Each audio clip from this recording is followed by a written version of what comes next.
A Mongólia é um país isolado na Ásia Oriental, fazendo fronteira com a China e com a Rússia. Geograficamente, a Mongólia é caracterizada por suas vastas planícies, montanhas únicas e grandes desertos. A Cordilheira Altai é um destaque, abrigando a montanha mais alta do país, o Monte Kuiten. Culturalmente, a Mongólia é famosa por suas tradições nômades e estilo de vida único. Os nômades da Mongólia dependem do pastoreio de animais, como cavalos, ovelhas e camelos. Além disso, a rica herança cultural mongol também inclui o legado do Império Mongol, que foi fundado por Gengis Khan no século XIII. Além disso, posteriormente, durante o começo do século XIX, a Mongólia também já fez parte da China. Entretanto, uma reviravolta fez a China abandonar a Mongólia e as suas riquezas. Mas esta, apesar de não parecer, foi definitivamente a melhor decisão da história da China. A Mongólia é atualmente um estado tampão, ou seja, é um país entre duas potências que ajuda a evitar guerras ou conflitos entre ambos. É um país neutro, um território pouco povoado e com efetivo militar minúsculo.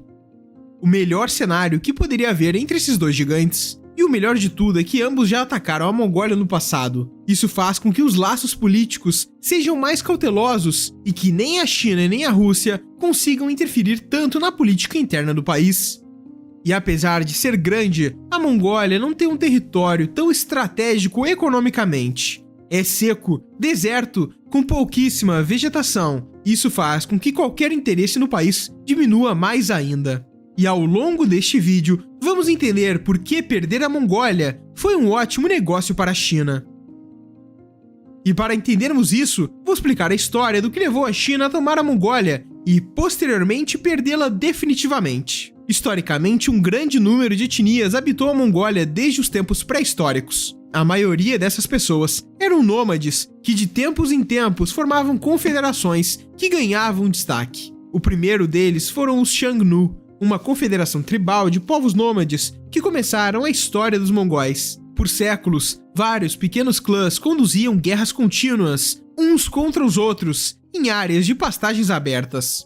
E só em 1206, Gengis Khan fundou o Império Mongol, a unir dezenas de clãs pelas pastagens áridas, e fundou o que viria a ser o maior império terrestre contínuo da história. O território do Império Mongol se estendia no seu auge desde a atual Polônia no oeste, até a Península Coreana no leste, da Sibéria no norte, até a Península Árabe e Vietnã ao sul, cobrindo aproximadamente 33 milhões de quilômetros quadrados. Foi durante o reinado de Gengis Khan que os problemas territoriais com as dinastias chinesas começaram pela primeira vez. Em 1211, as forças mongóis invadiram a China, ou melhor, o Império Jin. Este império estava fraco, pois havia se dividido entre os Jin ao norte e o Império Song ao sul. Os mongóis fizeram invasões em larga escala, com todo tipo de técnica de cerco e guerra. Em 1227, após a morte de Gengis Khan, o Império Mongol foi dividido em 4 reinos. E destes, o Império Mongol Central, que era do Khan Ogedei, continuou a invadir a dinastia Jin e os derrotaram em 1234.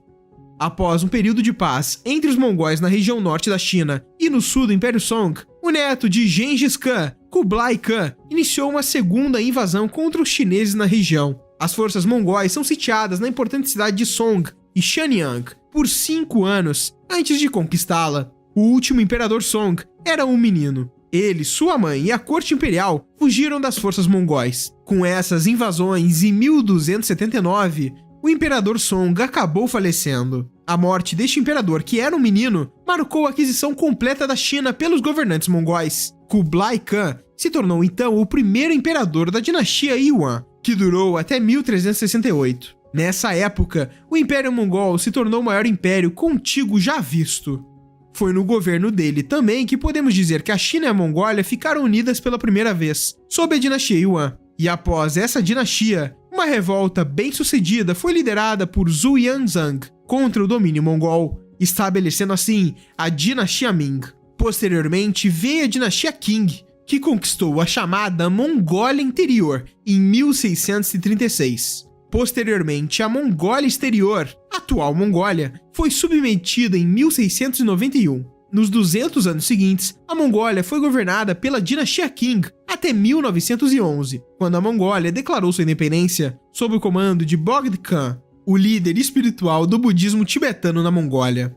E isso gerou um grande problema financeiro para a China na época. Perder a Mongólia era terrível, pois perdeu também parte da sua produção de carvão. A China estava passando por problemas financeiros naquela época, causados principalmente pelo século passado da China, com imensas invasões estrangeiras ao seu território. E com a chegada da Primeira Guerra Mundial, as coisas pioraram mais ainda. A China foi obrigada a assinar um tratado com o Japão, para que o Japão tivesse extrema influência no seu território, e a China transferisse suas minas de ferro para os japoneses. Por tudo isso, a China estava completamente quebrada no começo do século XX e na Primeira Guerra Mundial. Por todos esses motivos, e por precisar de dinheiro, a China invadiu a Mongólia em 1919.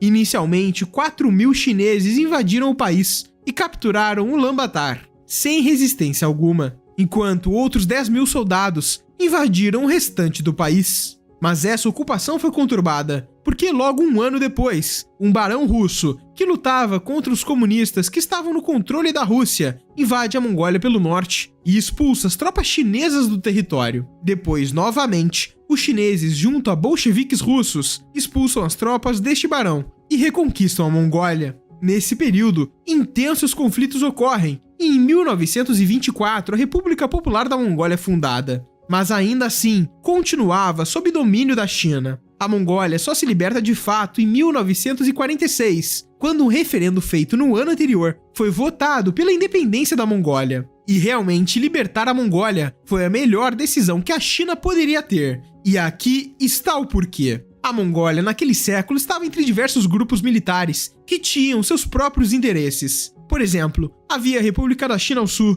mas também os japoneses, que invadiram a Mongólia junto aos chineses, resistências de russos brancos que lutavam pela volta da monarquia russa no território da Mongólia e os próprios Khãs mongóis, que lutavam contra os chineses. A Mongólia, nesta época, era um grande barril de pólvora.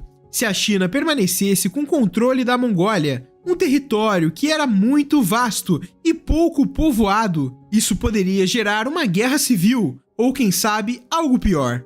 Além disso, tempos antes, em 1912, a China, Rússia e a Mongólia tinham assinado um tratado que confirmou a autonomia da Mongólia e a proteção da Rússia sobre o país. Mas com a Guerra Civil Russa, a Mongólia teve que ser deixada de lado.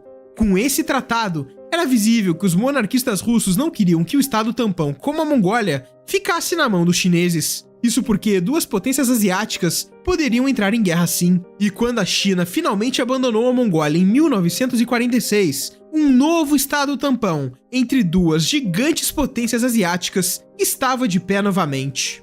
E geograficamente, manter a Mongólia independente faz muito sentido para ambos os países. A Rússia tem sua parte menos povoada e mais isolada justamente no extremo leste, nas fronteiras com a Coreia do Norte, China e Mongólia. O mesmo acontece com a China, que tem províncias pouco populosas na região perto da Mongólia. E se a Mongólia fizesse parte da China nos dias atuais, China e Rússia teriam uma nova fronteira contínua de mais de 1.300 quilômetros.